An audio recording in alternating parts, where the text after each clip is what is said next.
Peringatan, jika mau nonton video durasi panjang, segera tutup video ini dan pindah ke versi recap per 5 atau per 10 chapter. Jika belum ada video versi recap terbaru, tunggu aja sampai angka chapternya mencapai syarat recap. Itu aja, terima kasih.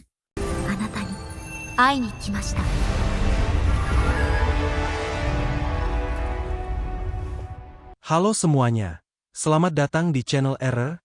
Kali ini gue akan melanjutkan alur cerita, Phrasing the World I Built a Doomsday Safe House. Chapter 632. Seiichiro Jinguji berubah menjadi patung es, tetapi sebelum semua orang bisa bernapas lega, nyala api merah menyala naik dan melelehkan kristal es di sekitarnya. Seiichiro Jinguji telah bangkit kembali, dan ide menggunakan pembekuan untuk menyegelnya telah gagal. Dengan api yang masih menyala di tubuhnya, Seiichiro Jinguji berteriak, "Kau mencoba menyegelku dengan hal seperti ini? Sungguh konyol." Melihat itu, Zhang Yi tidak panik sama sekali. Tidak masalah, lakukan saja beberapa kali lagi. Kemampuan Mayumi Takeuchi membuatnya bisa memprediksi masa depan. Bahkan tanpa menggunakan kekuatan spasial, dia bisa menghasbisi Seiichiro Jinguji. Saat Seiichiro Jinguji dibangkitkan, Zhang Yi mengisi peluru lagi dan menembak ke arah lain. Setelah dia menarik pelatuknya, Seiichiro Jinguji berlari ke arah peluru itu. Peluru itu bertabrakan dengan tubuhnya yang bergerak cepat, seolah-olah Seiichiro Jinguji sengaja menghampiri peluru itu. Seiichiro Jinguji tertawa liar sebelum meninggal, "Kau tak akan bisa menghabisiku, kau tidak akan bisa." Zhang Yi menatap tubuhnya yang terjatuh dengan acuh tak acuh. "Aku tidak bisa memusnahkanmu, tapi kau bisa." Dari kejauhan, Hua-Hua dengan cepat berlari, dia membawa Yang Xin-Xin dan Takeuchi Mayumi di punggungnya. Malaikat keinginan di belakang Yang Xin-Xin mengangkat busur dan anak panahnya, dan panah kebencian diarahkan ke Seiichiro Jinguji. Mayumi Takeuchi membuka mulutnya untuk mengingatkan, "Xin-Xin, kau harus memanahnya saat dia membentuk ulang tubuhnya." Yang Xin-Xin tersenyum. "Terima kasih." Saat Seiichiro Jinguji mengubah bentuk tubuhnya, dia membidik dengan akurat dan melepaskan anak panah. "Benci dirimu sendiri, Seiichiro Jinguji." Panah kebencian itu melesat dan menembus punggung Seiichiro Jinguji. Seiichiro Jinguji yang baru saja dibangkitkan merasakan seperti ada sesuatu yang salah dengan tubuhnya. Tidak ada rasa sakit yang dia rasakannya, tapi entah mengapa ia merasakan krisis yang kuat. Perasaan benci terhadap diri sendiri yang tak terkendali membuncah dari lubuk hatinya yang terdalam. Apakah ada sesuatu yang baru saja masuk ke dalam tubuhku? Tiba-tiba matanya terbelalak, lalu dia membayangkan hal yang paling dia takuti. Dia memikirkan kembali kehidupannya. Apa kau mendengarnya? Dia tidak hanya suka menyiksa kucing, tapi dia juga mengubur adiknya sendiri hidup-hidup. Meski begitu dia tidak dihukum karena dia masih di bawah umur. Dia sangat kejam di usia muda, dia benar-benar orang jahat. Dia menghabisi beberapa orang tepat setelah dia memperoleh kekuatan super. Seiichiro Jinguji sudah terlahir sebagai orang jahat sejak dia masih kecil, namun sifat kejamnya itu ia sembunyikan dengan baik di hadapan orang tua dan sanak saudaranya. Semakin lama emosi ditekan, semakin kuat pula emosi itu akan bangkit kembali. Saat kiamat datang, dia akhirnya kehilangan semua kendali tentang itu dan menunjukkan kekejamannya dengan mudah. Setelah mengingat kembali semua yang dia lewati di kehidupannya, dada Seiichiro Jinguji terasa sangat sakit. Rasa sakitnya begitu menyakitkan hingga dia hampir tidak bisa bernapas.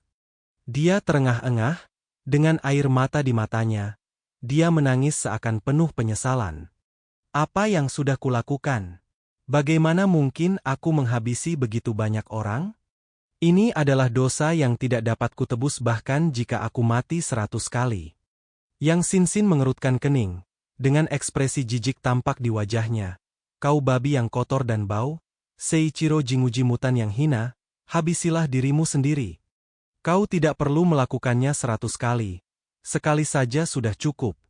Seiichiro Jinguji telah kehilangan motivasi untuk hidup. Hatinya sepenuhnya dipenuhi oleh pikiran untuk meninggal. Aku seharusnya tidak hidup di dunia ini lagi. Tolong habisi aku.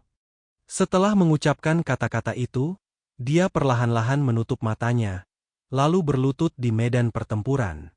Seiichiro Jinguji yang sudah melepas keyakinannya untuk hidup, tak akan ada bedanya lagi dengan manusia biasa saat ia tak lagi menggunakan kekuatan Phoenix. Dengan cepat Zhang Yi membuka subruangnya, dan Heng Dao Shengcai muncul di tangannya. Melihat Seiichiro Jinguji yang berlutut di tanah memohon kematian, mata semua orang menunjukkan kebencian dan keinginan yang kuat. Oke, aku akan membantumu, ucap Zhang Yi sambil menenteng pedangnya. Sebagai seorang MC yang parnoan, dan meski Seiichiro Jinguji sudah di bawah kendali yang Xin-Xin, Zhang Yi tidak langsung mendekali Seiichiro Jinguji untuk melakukan serangan terakhir.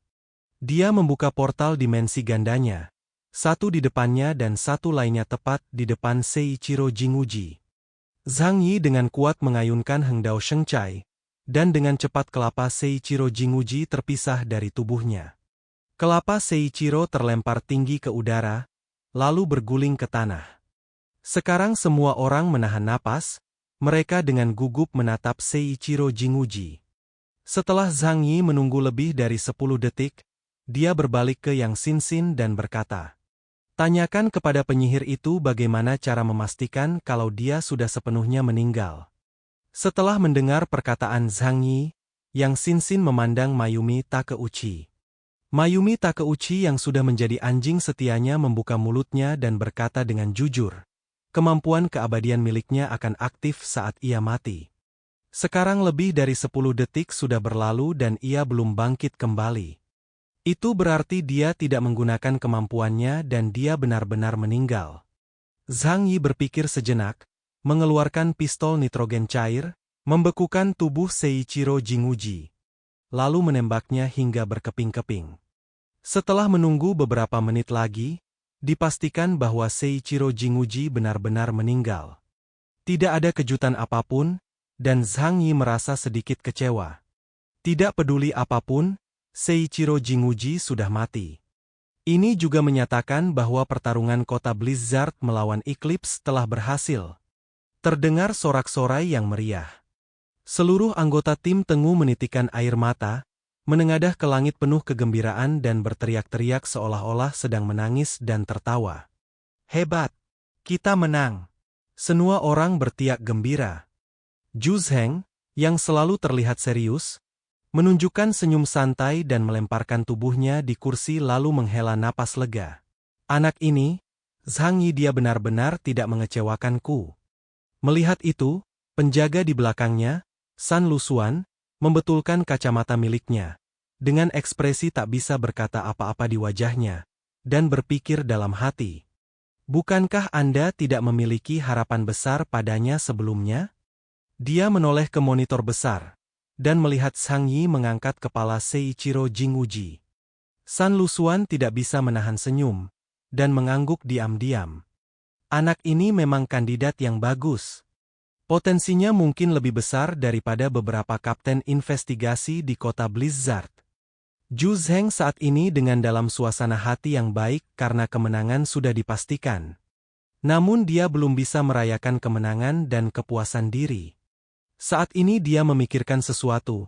Setelah beberapa saat dia mengerutkan keningnya, Zhang Yi baru saja memberitahuku kalau Gao Changkong adalah agen rahasia di kota Blizzard. Mengapa Zhang Yi mengatakan ini? Gao Changkong, dia tidak punya alasan untuk bekerja sama dengan Eclipse Moon. Segera setelah itu dia mengangkat alat komunikasi, dan setelah itu chapter 632 pun berakhir. Kata-kata hari ini adalah, Bang, chapter 632 mana bang? Jam 3 subuh ada yang tanya gitu. Bro, rilis aja belum jam segitu, udah dicari. Jangan lupa klik tombol like dan tinggalkan komentar kalian guys. Jangan biarkan kolom komentar kosong.